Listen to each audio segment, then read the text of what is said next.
Today we're going to talk about the differences between mortgage insurance and term life insurance.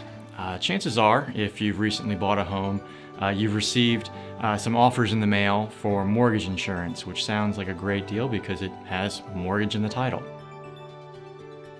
So mortgage insurance, like the name implies, will pay off the balance of your mortgage if you pass away.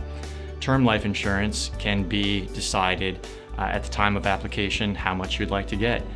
So with mortgage insurance, the owner and beneficiary is really the bank. You don't own it, you don't get to take it with you. The draw from mortgage insurance is the convenience factor. It typically can be applied for answering 5 questions, no medical exam. It's very simple. However, you typically get what you pay for, meaning it's only tied to your mortgage. So each year as you pay down more of your mortgage, the insurance really is covering less and less, yet your premium is still the same. Another drawback is there's no portability.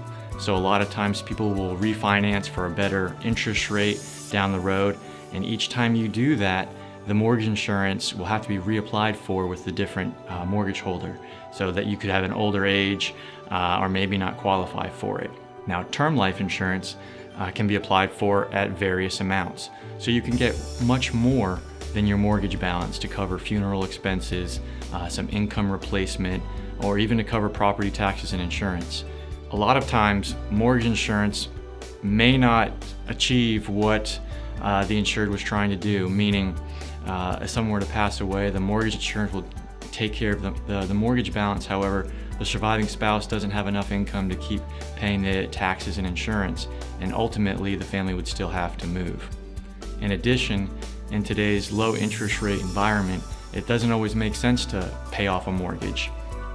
So having term life insurance gives the family the cash to decide what they'd like to do with it.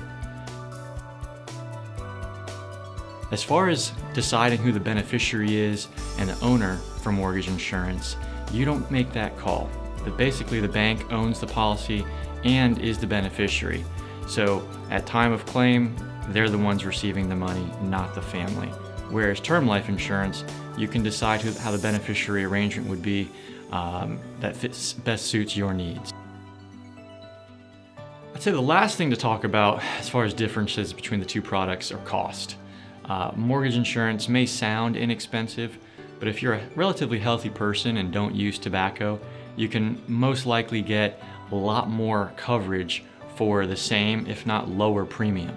So you get more bang for your buck with term life insurance. You get to name your beneficiary, you get to take it with you wherever you go, and you get to decide how long you want it to go. It could be 10 years, 20 years, it could be 30 years to line up with your mortgage term. So, in summary, term life insurance is going to give the insured way more options than mortgage insurance. So if you've recently bought a home, feel free to give us a call and we'd be happy to walk you through some of the options.